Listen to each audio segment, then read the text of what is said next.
Hey Lindsay, I just want to show you how to request a retake because actually you need to have 80% in order to get your points. So um, to find your 901 again, just go to courses and it should be right in the top list. For me, it's buried because I haven't looked at that course for a while, but here's my 901.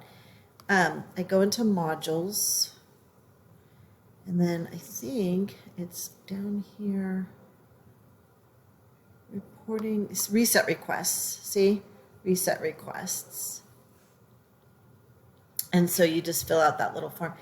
And if that fails, then go to the library, go to Ask a Librarian, and chat. You can, let's see, chat with a librarian. You can start a chat with a librarian. I think Kathleen Ennis is the one who's on the desk this week. So you could go directly to her too.